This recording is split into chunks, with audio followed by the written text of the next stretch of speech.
Hello buddies, this is Game Night. Welcome to this Ashes of Creation discussion video. Tonight I want to talk about PvP in general and the structure of PvX in Ashes of Creation. PvX means that there will always be PvP active in the PvE world. PvP is as old a concept as video games are. Fighting against other players can give you that kick of adrenaline, especially when something is at stake. My own personal experiences with PvP dates all the way back to the 2000s with Asheron's Call and Dark Age of Camelot. So before we get into why I think that Ashes of Creation's PvX structure has a flaw that could potentially ruin its popularity and you start yelling, maybe this game isn't for you, or get good, Care Bears, I want to touch on some of the things that I think made PvP compelling in previous games, with a focus on the aforementioned Asheron's Call and Dark Age of Camelot. Remember, if you like this video, give it a thumbs up, subscribe, and click that bell icon to be notified when new videos come out. With that out of the way, I'll talk a bit about Asheron's Call. Asheron's Call's PvP was focused around flagging yourself for PvP on PvE servers, and on Darktide the PvP was always on. Anyone could attack anyone. In 2003, Asheron's Call introduced a term called PK Light, where players could easily, with a command, toggle PvP on and fight other players that were PK Light. It was really awesome, as I, as a player, could choose to go PK Light to get a little of that kick. Or I could go to the Darktide server and constantly look over my shoulder and get murdered left and right. If you died when flagged for PvP, not PK Light, you would lose items that could be looted by the other party, as well as a VT penalty that reduced your combat capabilities.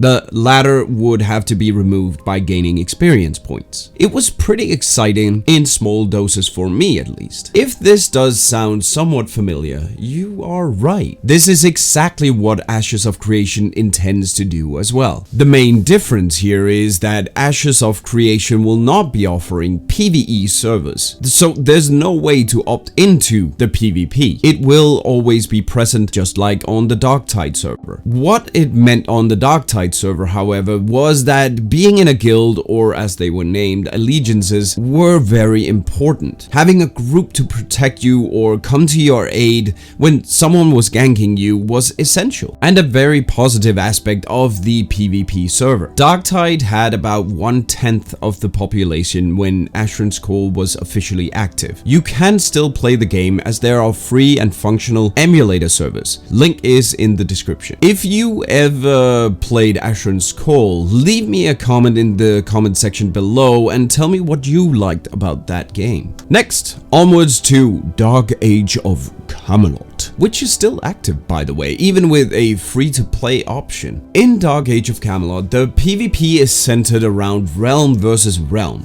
which is essentially a large open battleground where you can partake in PvP and lay siege to keeps and claim them for your realm. But it also has smaller battlegrounds that you can opt into, where the objective is to take the middle keep and hold it, as well as fighting against PvE components.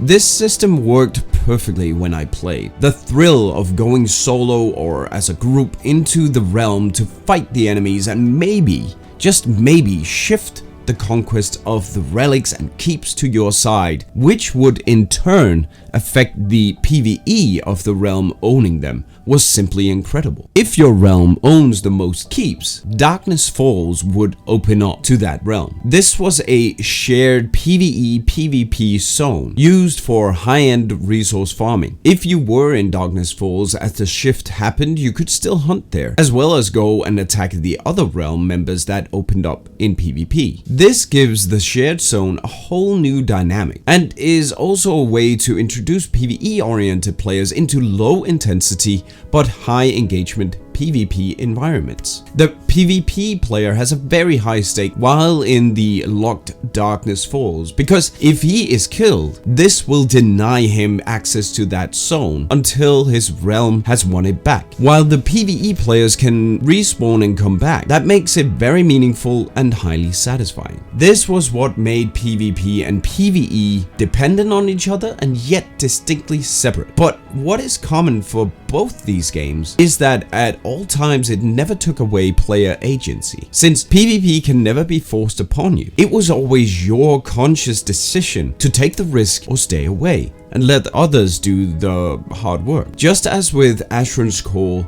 Dark Age of Camelot had one all-out PvP server, Mordred, which was shut down in 2014. Were you a Dark Age of Camelot player, or maybe you still play? Let's hear your thoughts in the comment section below. What did you like about that game? Now, you might be wondering, what the hell is player agency? I promise I'll get to the point soon, but player agency is important for the next part. I won't get into it too much in this video, but I might make a larger piece on it some other time. The short explanation is that the meaningful aspects of decisions are at the heart of what gives player agency in games. This includes being able to benefit or suffer the consequences of these decisions. Sometimes those decisions affect the player character or other characters within the game. Sometimes these decisions affect your overall strategy and how the player will eventually win or lose. Now, prepare your Care Bear raged induced minds and call up Steven so he can hear this himself. What is the issue with Ashes of Creation? Isn't this actually what they're trying to do? Giving penalties for killing players left and right seems to be the right way to go, right? Well, both yes and no. I'll begin with the no side. The issue, as I see it, lies in the non-combatant attacking non-combatants. In the game, if a non-combatant attacks another non-combatant, the attacker gets flagged as a combatant. Now, this makes sense as he is the aggressor, but the moment that I, as the attack party, decide to fight back, I will become a combatant too. And if I happen to have some friends that help me out, they too will become flagged as combatants. A status, mind you, that none of us asked for. My player agency is broken. Now, other people around me will see me as a combatant and can freely attack me without becoming corrupted. That is, if I survive the attack from the aggressor in the first place. For the sake of this next part, let's say that I didn't survive. I did fight back at the aggressor, however. Now I am flagged as a combatant and will be flagged for 90 seconds, as will the aggressor. I lost 25% of my gathering materials, which the aggressor can then loot. And before I get back to the area, he's probably flagged as a non-combatant again. He can then attack me again if he wants to. This time, however, I opt to not fight back. Yes, I won't fight back. I'll let him kill me. I'll stand there and take it, as it is the only way that I can get him flagged for corruption. Again, taking away my player agency, as I have no other choice than to comply with his will. So the only way for corruption to occur is if I stand there as the non-combatant, getting attacked, taking the shots, and letting myself get killed. This then results in me losing 50% of my carried resources, as the penalty for dying as a non-combatant is higher than a combatant, which really doesn't make any sense at all. On the yes note, corruption will now be active, and if he is then killed, the loss of items would incur a much higher penalty for him. I actually think the corruption system is great for the open world to discourage ganking and mass murder sprees, as it reduces the power of the individual gradually. But in the moment, it doesn't help me, nor does it give me player agency. I don't have the perfect solution for this issue, but my bet is if they don't do something, the game's popularity with the PvE crowd will dwindle with time. Maybe swapping penalties for non-combatants and combatants around, and make non-combatants and their parties able to defend themselves